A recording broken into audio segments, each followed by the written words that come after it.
Assalamualaikum warahmatullahi wabarakatuh. Perkenalkan, nama saya Muhammad Yusadi Raffi dari kelas 11 MIA 2. Mata pelajaran Akidah Akhlak, Guru Pengampu Abi Arfani Labib SPD, Sekolah Mantatu Bandar Lampung. Pada kali ini saya akan mempresentasikan tentang biografi Syekh Abdul Qadir Al-Jailani.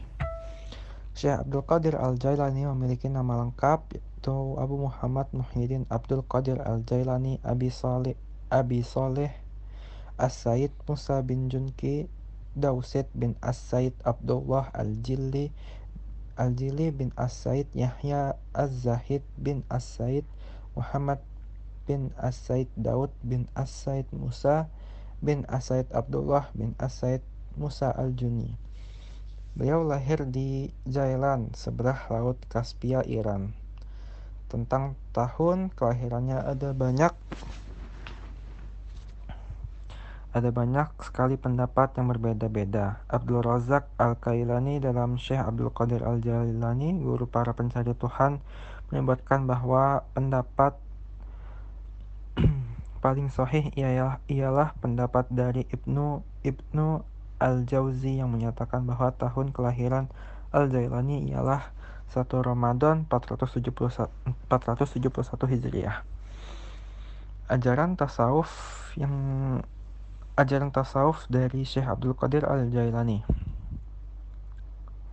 Di bidang tasawuf, ajaran Syekh Abdul Qadir Al-Jailani berorientasi pada perbaikan akhlak dalam mencari hakikat kebenaran agar manusia mencapai maqam ma'rifat di sisi Allah. Tujuan perbaikan akhlak ini adalah salah satu misi penting yang diemban ajaran Islam secara universal, sebagaimana sabda Rasulullah SAW, "Sesungguhnya aku diutus untuk menyempurnakan kemuliaan akhlak."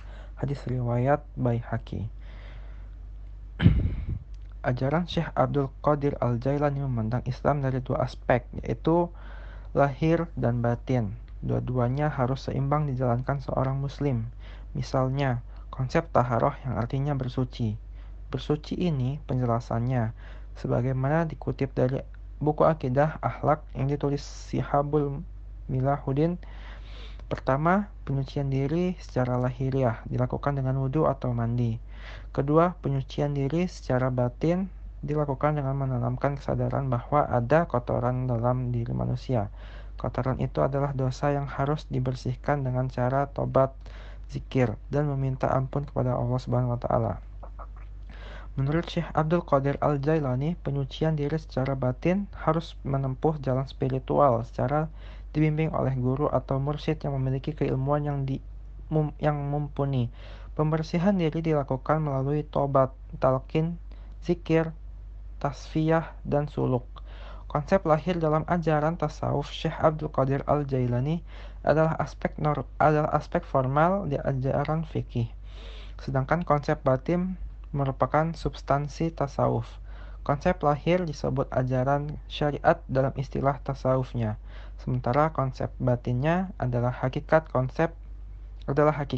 Konsep batin harus selaras dengan fikih syariat Islam. Namun, syariat tanpa hakikat dianggap kosong, tak bermakna.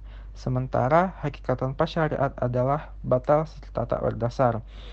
Dalam ajaran Syekh Abdul Qadir Al-Jailani, pengalaman fikih saja tidak cukup dalam beragama. Sebab, fikih hanya bagian paling dasar dan tidak menyentuh konsep filosofis ajaran Islam yang mendalam. Untuk bisa menghayati Islam, seseorang harus paham tasawuf agar bisa memaknai setiap amalan fikih yang dikerjakannya. Maka itu, Syekh Abdul Qadir Al-Jailani juga tidak mementingkan ibadah fardu atau wajib saja, melainkan juga amalan sunnah. Mungkin ini saja yang bisa saya presentasikan pada kali ini. Kurang lebihnya saya mohon maaf. Assalamualaikum warahmatullahi wabarakatuh.